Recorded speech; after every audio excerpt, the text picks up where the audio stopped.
Alright guys, welcome to your 33rd HTML5 tutorial. Only two more functions to go until we have a nice, fine working video player.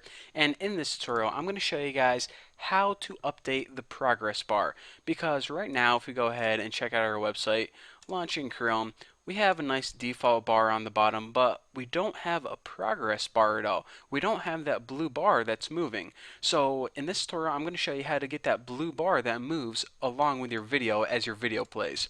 So under your play or pause function, go ahead and make a function called update. Now, why do we need to name it update? Because that's what we called it whenever we said, okay, set interval and call this function every half a second when our video is playing.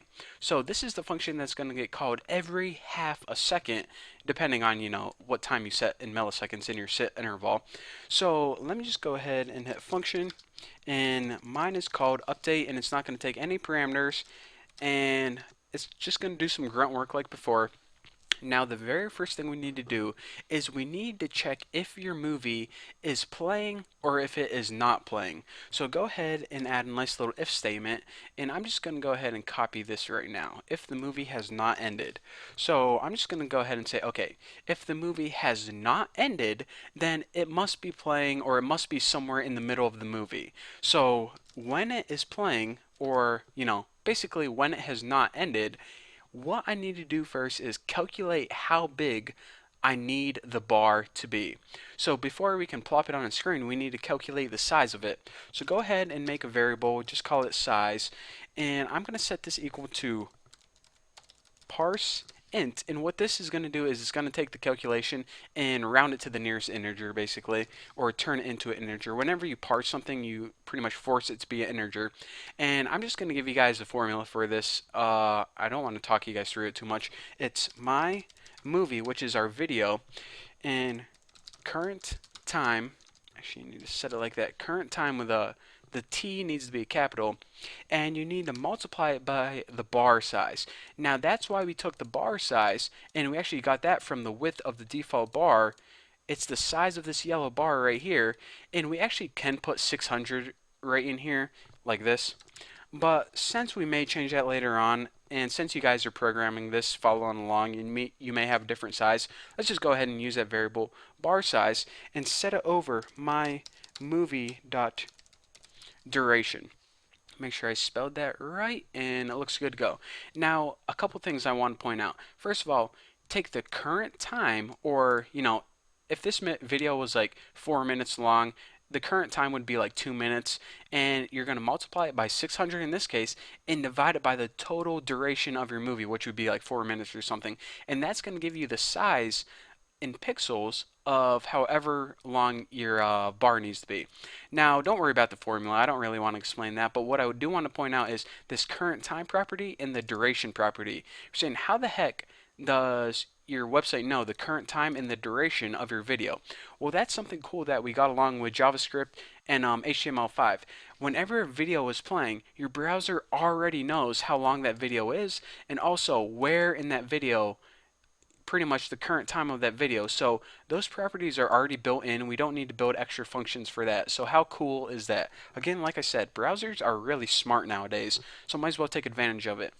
So now what we need to do is we already have the size in pixels of the progress bar stored in the variable size. So now we need to say, okay, CSS, instead of this default 0 pixels, we need to change the width of the progress bar.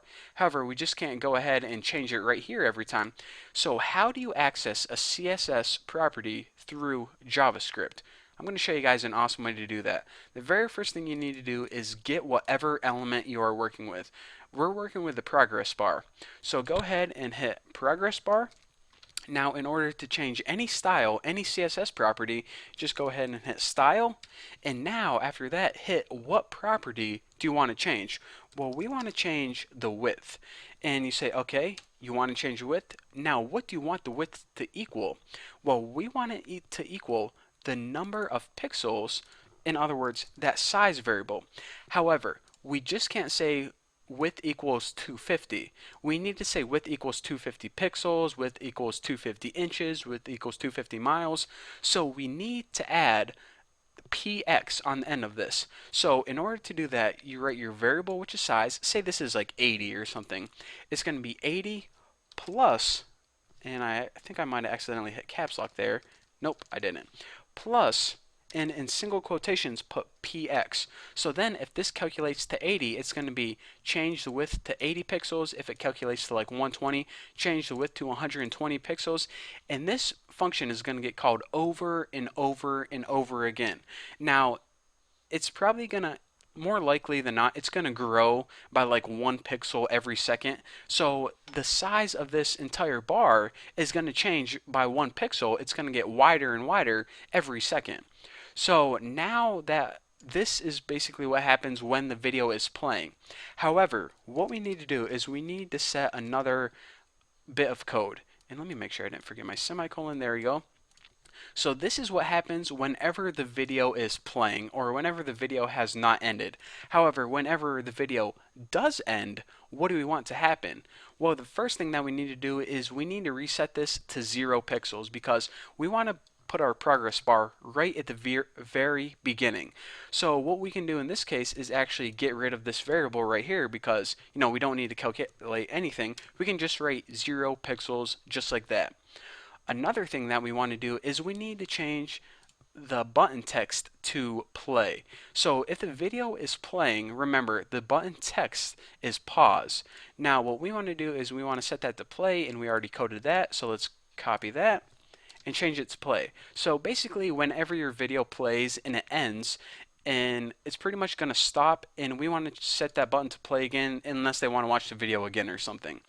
And the last thing we want to do is what this update function is going to do is it's going to change the size of the progress bar as we just saw.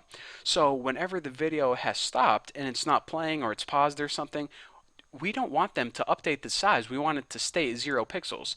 So again, what we need to do is we need to say, okay, clear interval of that update bar. In other words, pretty much stop updating. Remember, I talked about that in the last tutorial.